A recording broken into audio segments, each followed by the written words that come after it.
जय जगन्नाथ स्टूडेंट्स स्वागत करुछि रश्मि ट्यूटोरियल को। तो आपण मानकर +3 पीजी आउ बीएड ता सहित एलएलबी कथा जदि कहिबा आपण मानकर बहुत सारा सीट एबे भी फांका अछि हैला। जो माने अपेक्षा करिथिले कि सेकेंड टाइम केबे स्पॉट एडमिशन बाहरिबो से मानक पई खुशी खबर। गत काली एटा आपण मानकर न्यूज पेपर रे पब्लिश हेछि, आपण माने चाहिले देखि परिबे। उच्च शिक्षा विभाग द्वितीय स्पॉट नामलेखा आवेदन आरंभ।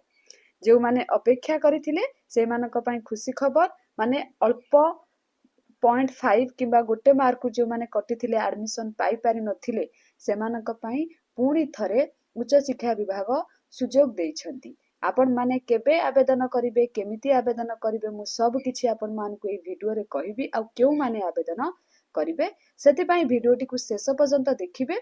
आ जदि आपण माने एडमिशन पाई सारी छंती बहुत बढ़िया कथा। जे माने एडमिशन पाई नाहती आपण मानकर सांग से मानकु ए वीडियोटी निश्चित शेयर करिवे। तो कोन रहिछि अपडेट चलंतु देखिबा।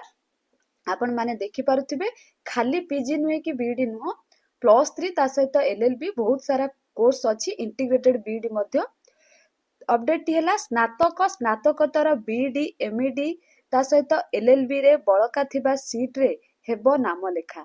ए नै आजिठू आरंभ होईछि स्पॉट नाम लेखा द्वितीय पर्याय।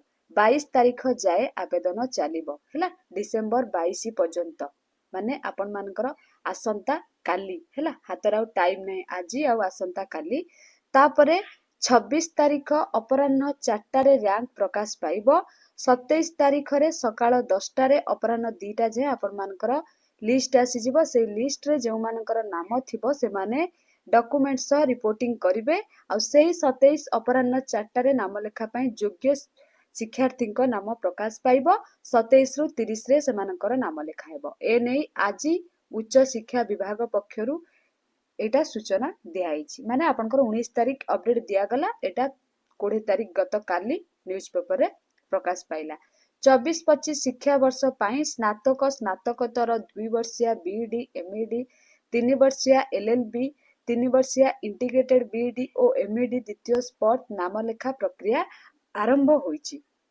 साम्स रे तथ्य अनुसार स्नातक माने आपण मानकर बीए बीएससी बीकॉम ता सहित आपण मानकर जो रहिला धंदा मूलक संस्कृत रे जो माने ऑनर्स रखी कि पढिचंती किबा अलगा जो कोर्स सब अछि सेतरे मोट 2,74,343 टी सीट फांका रहिछि। आपण माने जानि पारथिबे केते फांका रहिछि। एथिरु 2,05,343 सीट नाम लेखा होईछि। आहुरी 68,684 सीट खाली पड़िछि। तापर स्नातकोत्तर रे माने पीजी रे 22,762 जन पिला नाम लेखाइछंती। आहुरी 6,797 सीट खाली पड़िछि।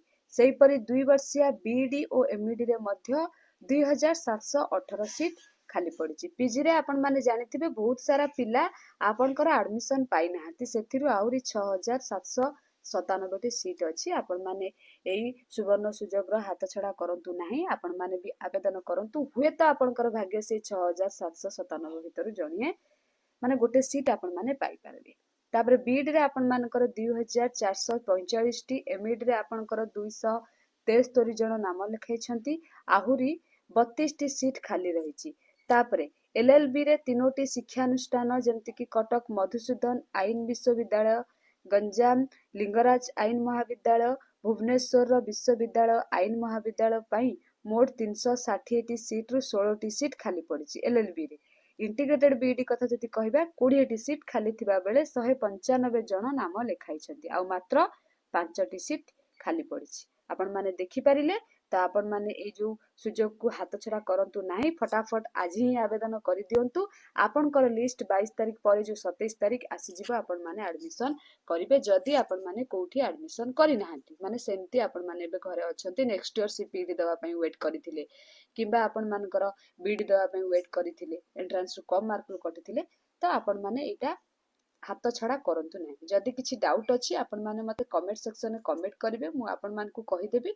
जो माने सीपीटी देइथिले बीडी एंट्रेंस देइथिले सेही माने ही स्पॉट सेकंड फेज रे अप्लाई करि परिबे, ना कि जे नै सी आसी के अप्लाई कर देबो सेमती नाही। जो माने एंट्रेंस देइथिले आगुरु सिलेक्शन हेई नाही हैला। आपण मानकर तो डॉक्यूमेंट सब थिबो, लास्ट टाइम सब डॉक्यूमेंट मैं आपण मानकु कहि देइथिली। तो फटाफट आपण माने कोन करंतु अप्लाई कर दियंतु। जदि डाउट होउची डिस्क्रिप्शन बॉक्स रे टेलीग्राम चैनल लिंक दे देइची, सेथिरे आपण माने मते पचारि परिबे, नहले इंस्टाग्राम रे मते मध्य मेसेज करि परिबे। आशा करूची भिडियोटी आपण मानक पई निहाती हेल्पफुल रहइबो। Thank you all.